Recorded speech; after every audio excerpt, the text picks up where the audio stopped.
According to General Hospital teasers for the week of August 11th to 15th, Drew Kane will continue to plot while Britt Westbourne displays her rebellious streak. Jocelyn, Jax and Vaughn will also spy after they get at the Five Poppies resort. So let us discuss what's coming next. First, Vaughn and Jocelyn will play newlyweds gathering intelligence in secret. Jack Brennan wants Jocelyn and Vaughn to learn everything they can while at the resort, but there will be some setbacks and close calls along the road.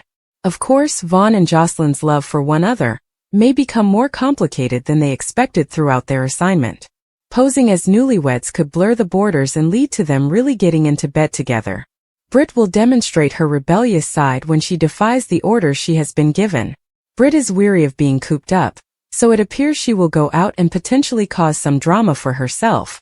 It's easy to envision Britt and Jocelyn meeting at some time, or at least coming close in a hilarious situation. Whatever the case, Jocelyn's job will have some twists and turns, so stay tuned for updates on what she discovers. Anna Devane suspects Britt may be involved in Professor Henry Hank Dalton's study after receiving a Dalmatia tip from Brennan. Anna may relay this information to Jason Morgan, convincing him that he must continue his search for Britt information. Jason will eventually visit the Five Poppies resort, therefore he should be present when Britt, Jocelyn and Vaughn arrive. The GH writers are obviously preparing for some turmoil and huge reveals. Jocelyn will find herself in a risky scenario as a result of Jason's involvement, so don't miss the unexpected twists and turns. Meanwhile, Brennan appears ready to go along with one of Carly Spencer's ideas, possibly a romantic one. This could be the quiet before the storm, since Brennan and Carly's relationship plainly has an end date. Brennan's recruitment of Jocelyn as a WSB agent will undoubtedly infuriate Carly at some point. Lulu Spencer and Dante Falconeri will prepare to hit back following an infuriating discovery. Liesl Albrecht may find some weird method to cement her link with Rocco Falconeri, making his parents even more determined they must put an end to it. Finally, Drew will continue to scheme, thus he'll most likely concentrate on his long-term Curtis Ashford revenge and possibly attempt to reclaim Willow Tate as well. According to General Hospital teasers, Drew will try to find a way ahead following his failures, so stay tuned. General Hospital spoilers reveal that Willow Tate has temporarily moved in with Elizabeth Baldwin. Willow and Liz are already good friends from their work at GH, and living together could help them bond and become closer. Liz could also tell Willow was in bad shape and needed help with her mental health. Liz was able to piece together the evidence and conclude that Willow was the one who was gaslighting Sasha Corbin, driving her to flee town.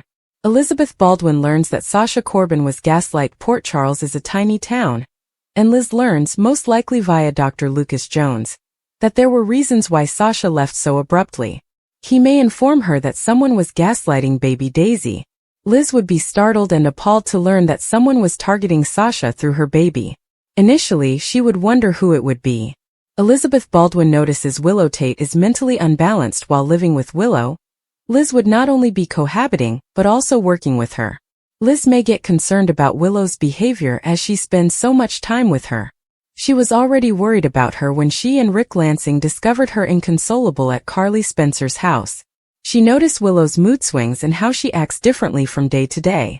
She might even see some hysterical behavior from time to time. Elizabeth Baldwin expresses her concerns to Nina Reeves. Elizabeth might visit Nina Reeves and express her concern about Willow's actions.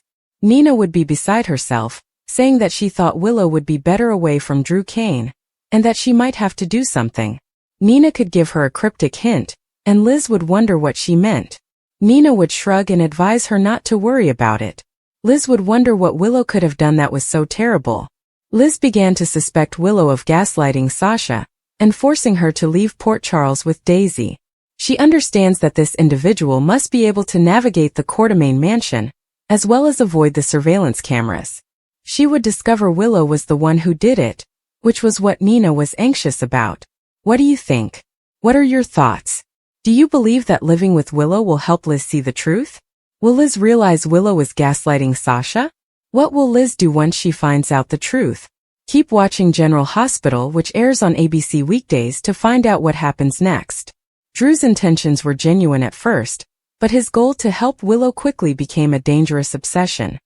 He'd convinced himself that he was the only one capable of properly protecting her, especially as Michael became increasingly distant, distracted by ELQ, Jason, and a lingering mistrust between them. Willow had been battling with loneliness since her recovery. Her health was steady, but her emotional state was deteriorating. Drew saw it as an opportunity to enter her life not as a rescuer, but as a substitute. What began as concern quickly evolved into manipulation disguised by cleverly phrased offers of assistance. His objective was simple: build enough tension between Willow and Michael so that she would completely rely on him. BRITT was always distrustful of Drew's version of events. She'd noticed a shift in his behavior when he mentioned Willow, how his eyes darkened and his vocabulary grew possessive. At first, she attributed it to leftover trauma from Pentonville and the mayhem surrounding his release. But then she started to notice trends. Drew was deliberately entering Willow's orbit much too frequently, showing up at her yoga sessions, pretending to run into her at the Metro Court, and even volunteering for charity events Willow hardly remembered signing up for. BRITT couldn't keep quiet. She confronted him once gently, not as an accusation but as a caution. His response was calm, too calm, which worried her more than any angry outburst. Meanwhile, Jocelyn had been consumed with her own difficulties. She had developed an increasingly intimate bond with Vaughn, whom both Jason and Dex had warned her against. Vaughn comes out as slick, smart, and generous. He was not the kind to provoke suspicions at first glance, but there was something enigmatic about him. He never allowed her to meet his family, barely discussed his past, and deflected serious issues with charming jokes. Jocelyn had spent years learning to read between the lines. Something about Vaughn screamed covert agenda. What Jocelyn didn't realize was that Vaughn had been keeping an eye on her for months before they met. His connections were hazy, but there were rumors that he had ties to someone who wished to use Jocelyn for leverage. It didn't matter if they were after Sunny, Carly, or Jason. All that mattered was that Vaughn had been picked to get close, gain her trust, and then hand her over when the time came. But something unexpected happened. He began to fall for her. The plan shifted. He still had to do the task for which he had come to Port Charles, but doubts were creeping in. Back in the middle of the turmoil, BRITT realized she couldn't keep her concerns to herself any longer. She sent an anonymous report to Michael, implying that someone close to Willow may be attempting to manipulate her. Michael, who was already having concerns about Drew, started paying closer attention. Willow, on the other hand, remained in denial. She felt safer with Drew and more understood than she had in a long time. She persuaded herself it was friendship, a platonic bond formed through common loss and tragedies. She didn't realize Drew was isolating her and quietly turning every conversation into a judgment of Michael's priorities. Drew's behavior got increasingly unpredictable. When BRITT attempted to confront him a second time, he burst. It wasn't a violent explosion, but his words were sharp, almost clinical in their coldness. He accused BRITT of being envious, never completely moving on from Jason, and seeing ghosts where none existed. BRITT did not back down. She knew Drew was dangerous, not in the usual sense, but in the way that flawed people with too much power can be. She started looking into his recent activities and financial records. Drew had transferred enormous sums of money to shell accounts, chartered private planes using aliases, and engaged a private investigator to monitor Michael. None of it made sense unless Drew was planning something significant, something permanent. Meanwhile, Jocelyn could feel the fissures in Vaughn's mask. One night, when he left her apartment claiming to have a business issue, she discovered his phone had been left there by accident. The lock screen displayed an alert from a contact identified simply as V. Curiosity led her down a risky path. She unlocked his phone with a fingerprint he'd previously teasingly let her save, and what she saw was damning. Maps, surveillance photographs of Jason, and even a blurry photograph of herself taken in her lecture hall. It wasn't just treachery, it was a setup. She panicked but did not call anyone. Instead, she left the apartment and went straight to Jason. Vaughn discovered the missing phone too late, and Jocelyn was already safe, physically at least. She was in an emotional downward spiral. She had no idea what Vaughn's aim was, or who he worked for, but the risk was now real. Vaughn went dark. No texts or calls, and that terrified her more than if he had been at her door. Jason brought in Carly and Dex, who immediately began investigating whether Vaughn was connected to any of Sunny's rivals, particularly those who had lately emerged in the region. Back in Drew's world, the cycle resumed. He persuaded Willow to take a short weekend getaway to a remote healing retreat, just the two of them. She hesitated at first, but eventually consented, seeking space from Michael and being too emotionally exhausted to make sound decisions. BRITT learned about the plot and went straight to Michael, disclosing everything she had discovered. Michael did not hesitate. He followed them to the hideaway, arriving just as Drew attempted to persuade Willow to extend their trip indefinitely. Willow was taken aback not just by Michael's appearance, but also by his tone, which was protective, fierce, and full of urgency. She eventually recognized the manipulation for what it was. Drew did not respond aggressively, but he became chilly, telling Willow that Michael had always controlled her, and that she would never be free under his supervision. The word struck her like a slap. She went with Michael, bewildered and ashamed, but grateful that he had come. Drew vanished for several days after that. BRITT feared the worst. Either he was planning something dangerous, or something had already happened to him. Her suspicions were verified when Jason discovered clues to Drew's last known whereabouts near the waterfront, where one of the shell accounts had paid a dockworker for unlisted boat access. Drew was about to vanish, no matter what he was doing. The question was whether to be alone, or with someone else.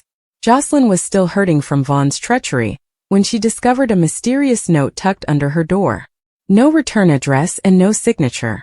Just a warning. Do not trust Jason. They're all lying. Her hands trembled as she read it, unsure whether it was from Vaughn or someone else attempting to confuse her even more. She contemplated showing it to Jason, but decided to keep it for now. What she didn't realize was that Vaughn hadn't vanished. He was only waiting for an opportunity to contact her again. He was torn between the strategy and his heart, and both were closing in. As August progressed in Port Charles, the distinction between protector and predator became dangerously blurred.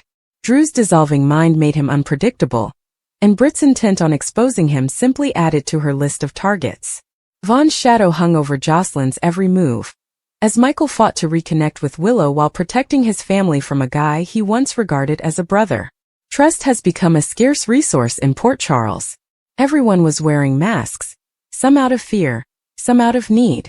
BRITT began to question her intuition, wondering whether she should have raised the alarm sooner. Jason struggled to keep Jocelyn safe while dealing with his own guilt about Drew's slide. Jocelyn, caught between trauma and survival, recognized her life had begun a new chapter in which love and danger could no longer be separated. Every action resulted in consequences. Each option came at a cost. Drew's strategy began with good intentions, but it quickly turned into an obsession that nearly destroyed the person he pledged to protect. BRITT's rebellion had saved lives, but it had also exposed her to risks she could not have predicted. Jocelyn and Vaughn's connection, once electrifying and seductive, was now fraught with danger. The clock was ticking at Port Charles. While some worked to repair what had been broken, others silently prepared for the next storm. Liz had always been proud of her intuition, the way her stomach knew something was wrong before her head could figure it out. But even she had to acknowledge that it took her much too long to notice what was standing in front of her. Willow, the sweet and gentle Willow, had been manipulating Sasha all along. It began as a mild concern, a nagging feeling in Liz's gut.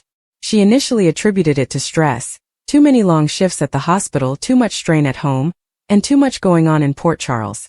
But the warning signs were there, disguised beneath overly theatrical friendliness, and a connection that was imbalanced from the beginning. Liz and Sasha had become closer following Brando's death. They relied on each other in various ways, with Liz providing professional assistance when Sasha spiraled, and Sasha returning the favor with emotional honesty while Liz was dealing with her own past. Liz kept a tight eye on Sasha as she gradually pulled away from her circle of support. That's when she realized Willow was always present whenever Sasha tried to reintegrate into the world, whether it was returning to work at Deception or attempting to rebuild a regular schedule. Not in an overt manner. Willow never told Sasha not to go on or heal.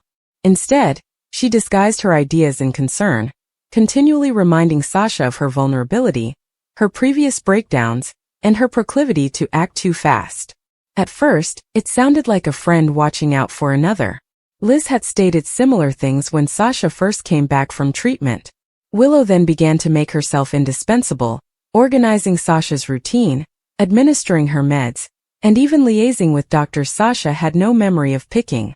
Sasha would say she was okay and felt stronger, but Willow would gently remind her of previous claims she'd made, only to wind up in crisis.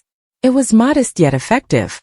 Sasha began to doubt herself again, even questioning her ability to make judgments regarding her own life.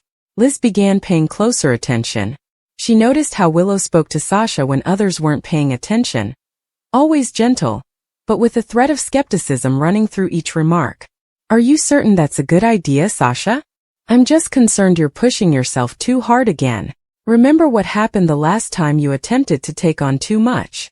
At first look, these could be interpreted as caring cautions. However, over time, they developed a narrative. Sasha was not doing well. Sasha could not be trusted to manage her own recuperation. Sasha needed Willow. Willow was always there to offer assistance, but it didn't appear like it anymore. It appeared to be under control. The turning point came one afternoon when Liz discovered Sasha crying alone in a hospital corridor. She had just returned from an appointment, holding a prescription in one hand and a denial letter for a job interview in the other. Liz sat next her but did not ask any questions immediately away. Sasha finally responded, her voice quivering as she stated, "I thought I was getting better. I actually did. But Willow said I still appear unstable. Maybe I am." Liz's ears were ringing too loudly with the phrase unstable. It was clinical. Cold. It didn't fit how friends spoke to one another, even in times of dread. Liz gently probed Sasha for further information, asking what had happened and what Willow said. Sasha hesitated before sharing more examples. Willow chatting privately with her therapist, Willow advising Maxie that Sasha might not be ready to return to work, and Willow intervening when Sasha attempted to go on a weekend vacation alone. Everything clicked. This was not support. It was control disguised as kindness. And it was working. Sasha was losing confidence in herself again. Liz decided to investigate deeper.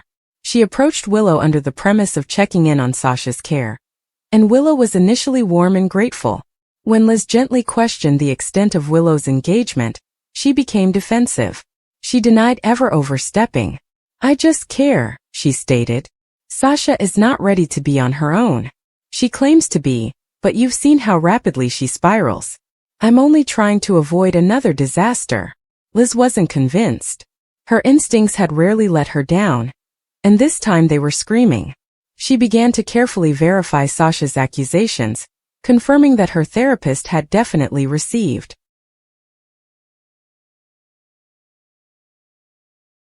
concerns from someone claiming to be a family advocate, and that some of Sasha's medications had been changed in her chart, subtly, but enough to cloud her judgment. The parts came together with terrifying precision. Liz was horrified. The term gaslighting was commonly used, but this was a textbook example. Willow had gradually and carefully eroded Sasha's view of reality. She convinced Sasha that she was still broken, unable, and dangerous to herself. She'd done it with a smile, in the name of friendship and love. The hardest thing was determining why. Liz couldn't get it at first. What did Willow gain by keeping Sasha dependent?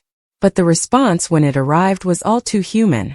Willow was scared of losing her place in the universe she had created. Willow had found solace in being wanted, despite her own health issues, her strained relationship with Nina, and Michael's absence since the fallout with Sunny. She was more than simply Sasha's friend. She was her lifeline and anchor. And if Sasha no longer needed her, Willow would have to deal with her own breakdown. Liz confronted her gently, but directly. Liz spoke bluntly when they met in the hospital break room. "You've been manipulating Sasha," she stated gently, without accusation, but with absolute certainty. Willow's face crumpled in shock and wrath, but Liz refused to back down. "You convinced her she was still broken. You made judgments for her that were not yours to make." "I was protecting her," Willow explained, but her voice wavered. "No," Liz responded. "You were protecting your role in her life." Their quiet was thick. Liz could see Willow's comprehension dawning on her face. Not all at once, but gradually, like sunlight breaking through holes in a rain cloud. She hadn't intended to hurt Sasha. She did not set out to be cruel. However, the consequence was the same regardless of intent. Liz encouraged Willow to take a step back. Not to disappear or abandon Sasha, but to give her the opportunity to make her own decisions again. Willow objected at first, scared of what it would imply, but Liz persisted. If you truly care about her, you'll let her fly, even if you're afraid she'll fall. Over the next few weeks, things changed. Willow began to retreat discreetly, giving up her role as Sasha's shadow. Sasha, for her part, struggled with the shift. Trusting herself again was difficult. Liz, on the other hand, remained close, providing gentle support without becoming overwhelming. She reminded Sasha that mending didn't require perfection. It was about accepting responsibility for your decisions, even if they were messy. Sasha started making tiny decisions, like returning to deception in a limited role, reconnecting with old acquaintances, and visiting Brando's grave without fainting. She made each decision on her own, without prompting or approval from others. Gradually, her confidence returned. Liz kept a close eye on the two women. Willow, humbled and calmer now, sought her own treatment to work with the pain and terror that had caused her to cling so firmly. She began her own healing process. Not through control, but by confronting her losses head-on. What disturbed Liz most in the end was not Willow's manipulation, but how simple it had been to overlook. Gaslighting did not always imply malice. Sometimes it appeared to be love. And sometimes the folks doing the most damage thought they were saving someone. But Liz understood better now. She knew just what to look for. More significantly, she knew how to make others see it, too. Sasha had a long path ahead of her, but she wasn't wandering in the fog anymore. The shadows had lifted, along with the power of someone else's story about her. It was Sasha's narrative again. Her life. Her choices. And no one, not even someone who loved her, had the authority to take that away.